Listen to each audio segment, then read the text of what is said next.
Good morning. Come on in. Come on in. Take a seat. We're going to get started here in just a second. I want to give people an opportunity to jump in here, and then we're going to get started for the Saturday morning sales meeting.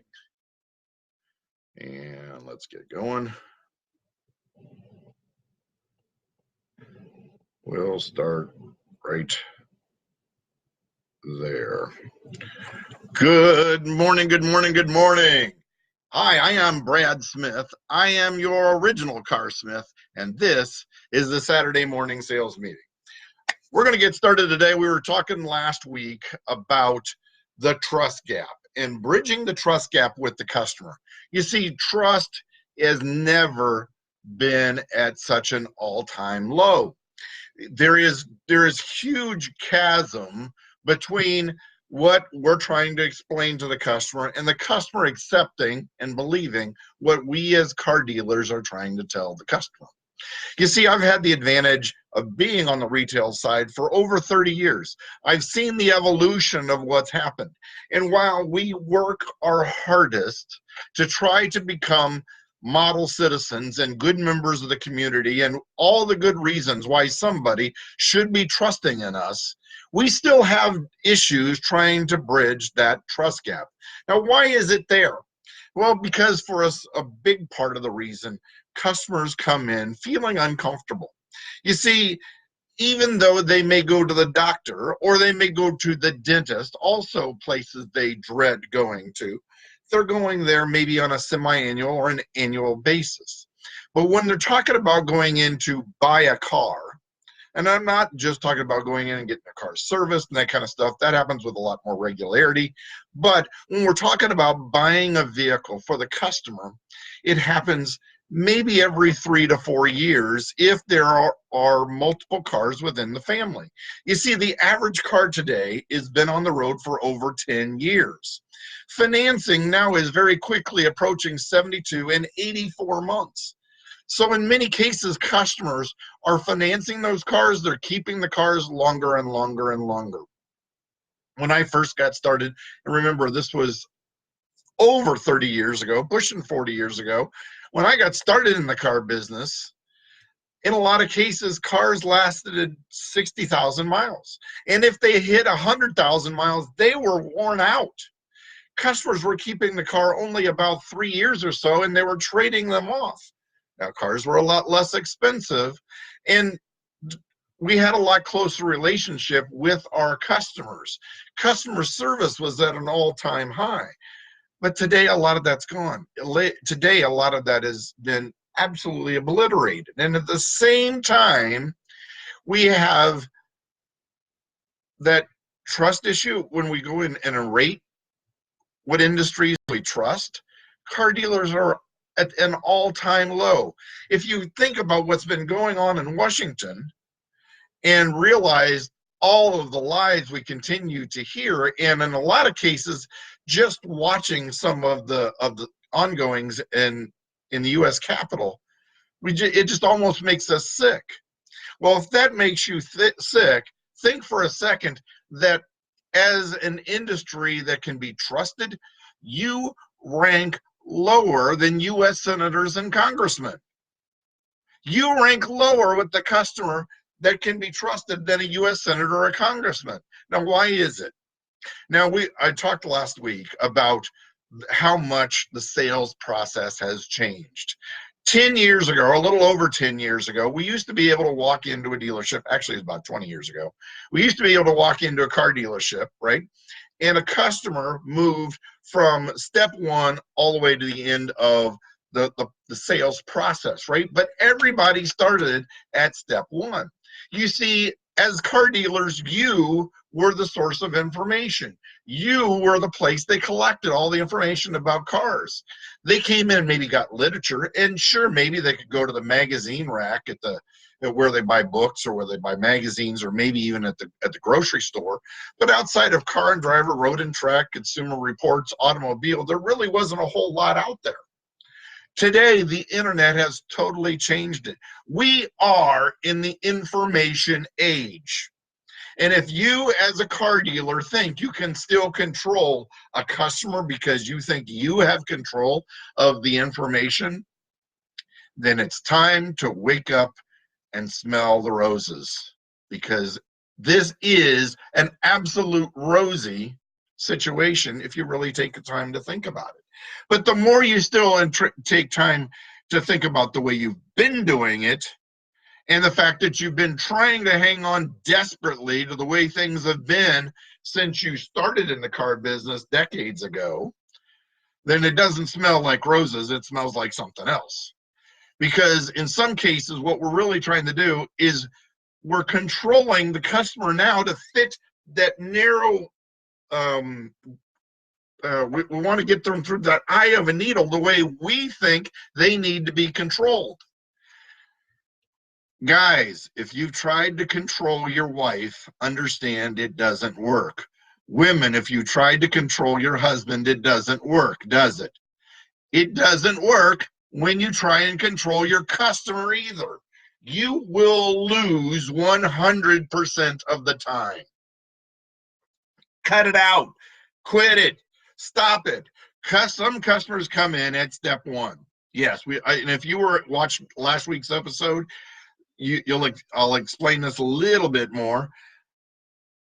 But my wife is one that would walk into the dealership at step one. I'm one that would walk into the dealership all the way at the end of the process. I already know what I want. I know the way I want it to look. I know the way I want it to equip. I know what my car's worth. I know what I should be paying for a car, and I'm ready to sign the papers and drive it out of there. Total two different extremes. But some customers, while they come in down here, and some customers, while they are already here, there's a lot that are somewhere in the middle.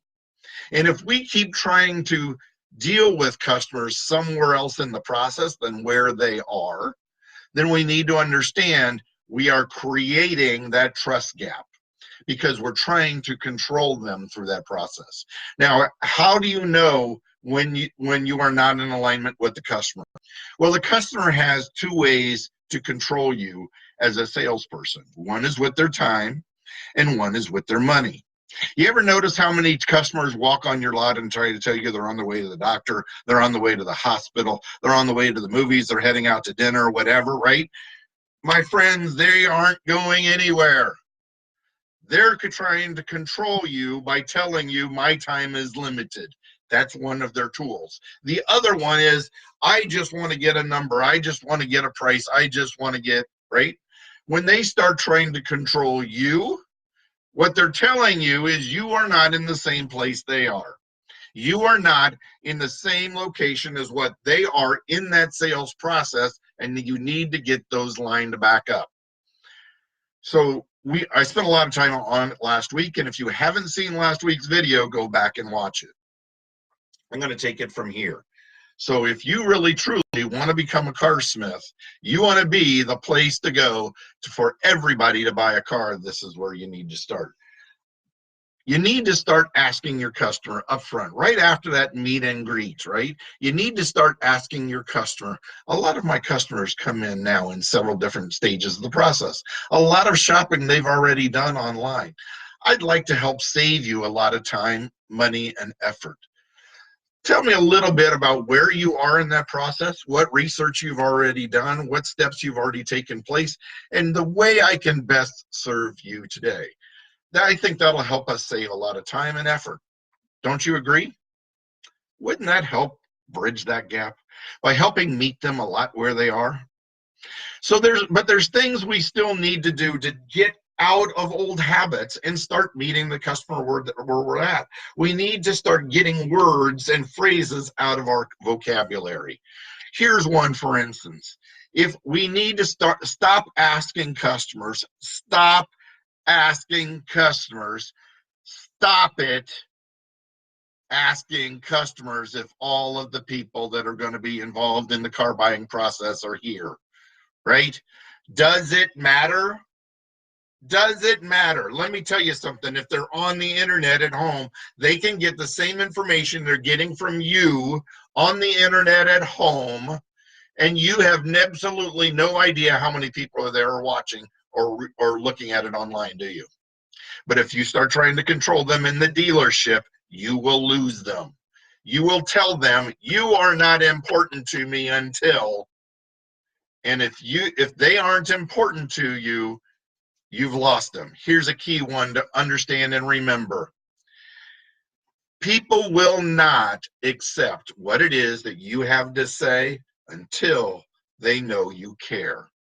People will not start accepting you as a source of information until they know you care about them. When your focus is on yourself and where you are in the process and what you need instead of what they need, you're losing the client. Okay? So that's the first one.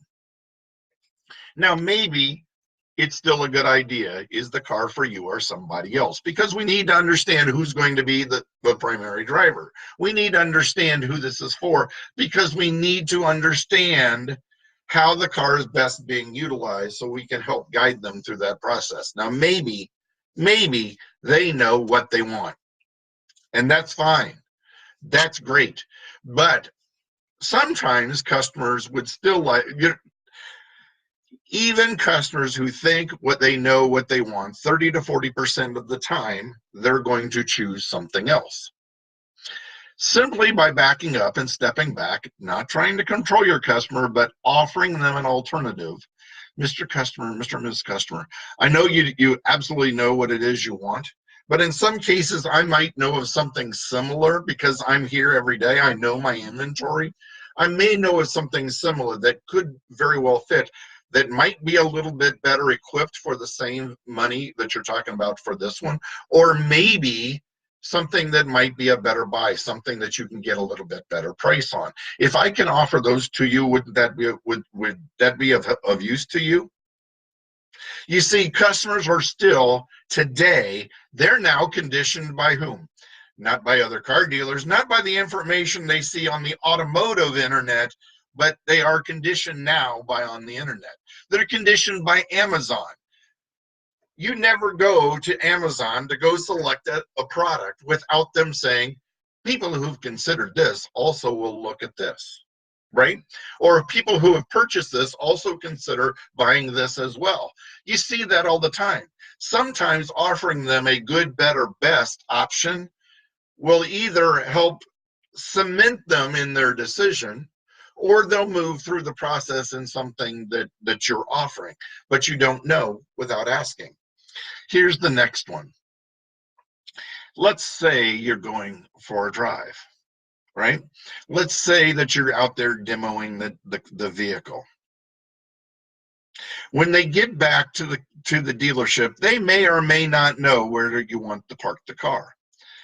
Quit telling them to park it right here in the sold line. Get that out of your vocabulary. Even if you know it's going into the sold line, even if you know they're going to park it in a spot where nobody else is going to touch it until you've released that customer, don't tell your customer that. Why? Because it puts undue pressure upon them. If the customer starts feeling pressured by you to make a decision before they're prepared to, you will lose the customer. You've got to get rid of putting that undue pressure. You can guide them through the process.